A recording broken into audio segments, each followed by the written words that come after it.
Сәлем қазақ елі, қалдарың қалай, жақсы деп үміттенем. Бұл сендердің YouTube арналарың Тез кино.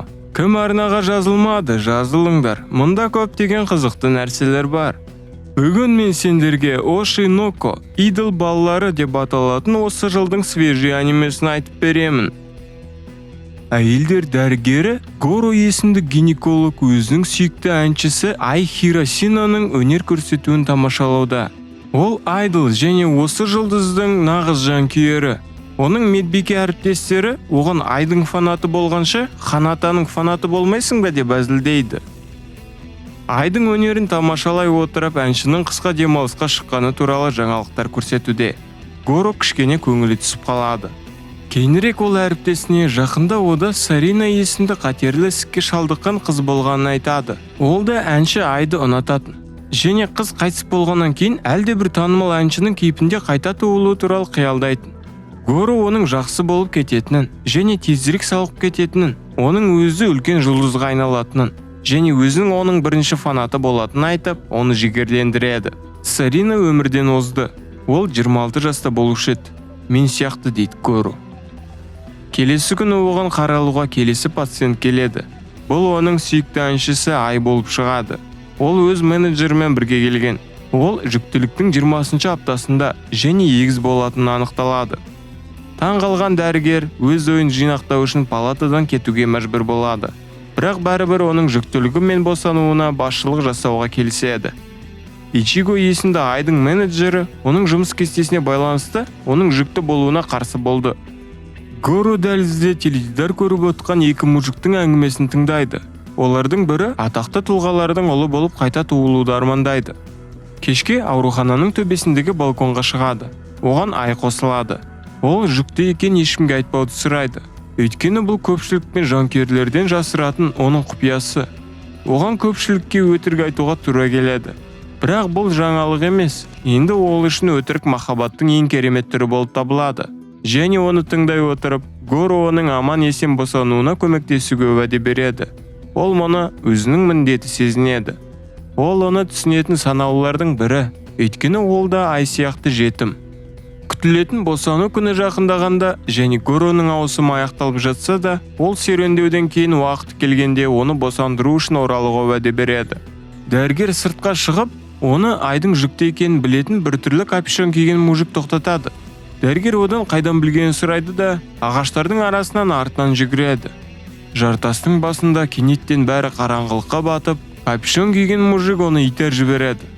Гороның телефоны шырылдауда, бірақ оны көтеру үшін қозғала алмайтын сияқты.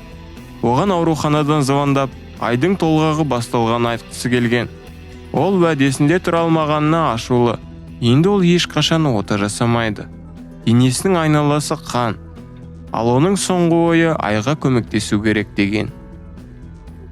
Горо қайтыс болғаннан кейін оның жаны кішкентай ақшыл шашты, көк көзді Аква есімді сәбиде оянады. Оның Руби есімді егіз әпкесі бар. Және ода Гороның барлық естеліктері сақталған. Және ол не деген медициналық сиқыр оны осындай жағдайға алып келгенін білуге ант етеді. Оның үстіне ол өзінің кумирі Айдан туғанын біледі. Ичиго пәтерге әйелі Миякомен келеді. Менеджер Айды шоу-бизнестегі сахнаға қайтаруға бел буады. Және Мияко оларға күтуші ретінде қарайтынын айтады.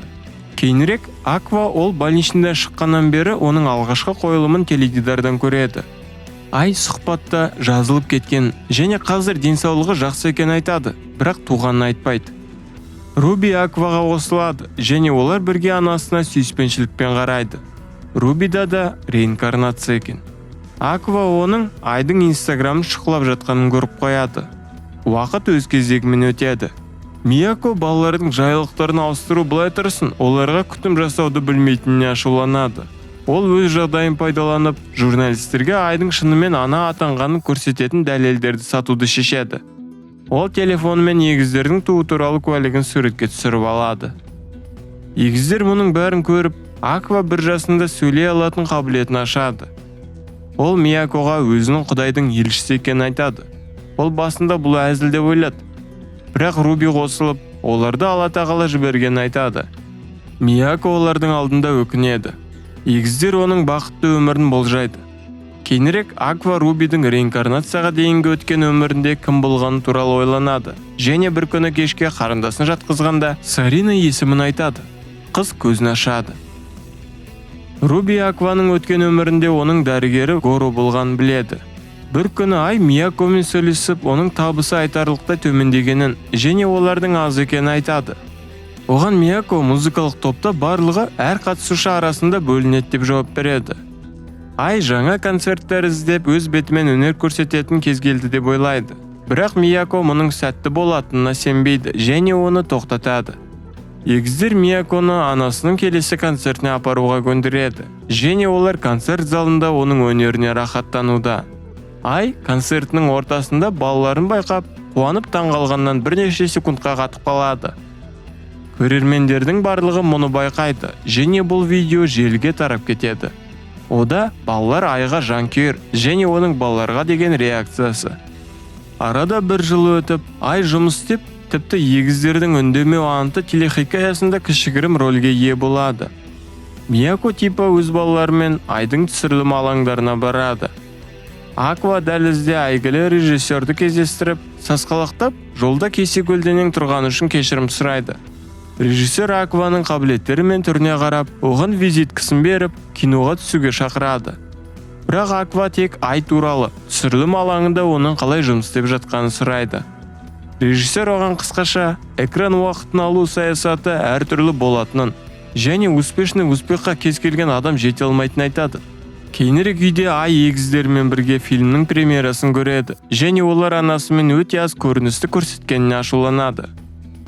Аква режиссерға «Чё за фигня?» деп звондап наезд жасайды. Ол бастығым осылай бұйырды деп жауап береді. Ол Акваны алдағы фильміне түсуге шақырады, бірақ ол тек әпкесі Рубимен бірге түсетінін айтады. Алайда режиссер онда уже Кана деген кіттай қыз бар екенін хабарлайды. Кейінірек Аква өз рөліне дайындалады. Олар Канамен бірге барып, басты кейіпкерді кездестіреді. Кана қыз өз сөздерін айтып кідіреді. Бірақ Аква шәрт етіп, оның сөздерін кідірмей айтып береді. Кананы рөлден алып тастап, Акваны режиссер мақтайды. Режиссер Акваға актерлік мамандықтағы ең маңыздысы адамдармен тіл табыса білу екенін айтады. Тағы бір жыл өтіп, егіздер 5 жасқа толады. Режиссер өзінің фильмі үшін марапатқа ұсынылды. Бұл Ай мен Акваның медиа тұлға ретінде мансабын бастауға көмектесті. Бала өзінің бұрынғы денесі табылғанын білу үшін жаңалықтарды жиі оқиды, бірақ әлі табылған жоқ. Гору әлі де хабарсыз кеткен болып саналады. Егіздер балабақшаға барады, ал би сабақтарының уақыты келгенде Руби бұрынғы өмірінде ауырып, әрдайым құлағандықтан нервіншітеді.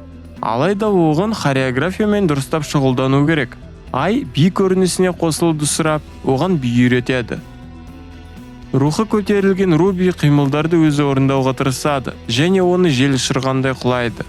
Бұрын әрең жүрген кездері оның есінде, бірақ Айдың барлық қимылдары Рубидің есінде. Өйткені ол бұрын Айдың барлық концерттерін өз палатасында көретін. Кейінірек Руби құламай билей алатындай сенімділікке ие болады. Бір күні Ай егіздердің сөйлескенін естіп қалады. Олар әкелері кім екенін білгісі келеді. Өйткені олар оны ешқашан көрмеген. Ай онымен байланысуды ұйғарады. Мүмкін олармен кездесудің уақыты келді деп болжайды. Айдың танымалдылығы артып, оны басты концерттік аренаға шақырады. Ичиго қуанады. Ол әрқашан өзінің жұлдыздарының бірі сонда өнер көрсетуін армандады. Бір күні есік қағылады. Ай есікті ашқанда, букеті бар шақырылмаған қонақ бір сәтке қатып қап, егіздер қалай деп сұрап, пышағын шығарып Айдың ішіне тығады. Ол әйелдің жанкүйерлерге өтірік айтатынын айғайлап жатыр. Ай оны пышақтаса да сыпайы түрде, өтірік айттым. Менің өтірігім сен мен басқа жанкүйерлер үшін ең дұрысы деп түсіндіреді. Сталкер абдырап қалды, өйткені ол мұндайға дайын болмады. Қыз тіпті қолын созып кешірім сұрап, оған абидасы жоқ екенін айтады. Сталкер қашып кетті. Аква жедел жәрдем шақырады. Руби жабылған есіктің сыртында қалып, анасы балаларына соңғы сөзін айтып жатқанын байқап естиді. Ол балаларын мақтан тұтатынын айтып, Руби өскенде күшті биші болады. Ал Аква болса мощный актер болатынын ойлайды. Аз уақыты қалғанын біліп Ай, соңғы минуттарын балаларын қатты жақсы көретінін айтуға қолданады. Айдың өлгені туралы жаңалық бүкіл қалаға тез тарайды. Ичиго мен Мияко ресми түрде егіздерді асырап алады. Ал олардың әкесі туралы шындық әлі күнге дейін құпия сақталады. Алайда Аква Гороны өлтірген адам мен Айды өлтірген адам бір адам деген қорытындыға келеді. Және өлтірушінің сыбайласы балалардың әкесі болуы мүмкін. Бала оны тауып өлтіру үшін мансап қууды шешеді. Ол режиссерға кеп, шоу-бизнесте мансап құруға дайын екенін мәлімдейді. Кейін бізге егіздердің мектептегі алғашқы күні және әкелерінің өмірінің соңының алғашқы күні көрсетіледі. Осы жерден бірінші бөлім аяқталады. Комментарийлер жазып, лайктар қойыңдар. Кім арнаға жазылмады? Жазылыңдар. Әйтпесе көптеген қызық нәрселерді жіберіп аласыңдар. Рахмет.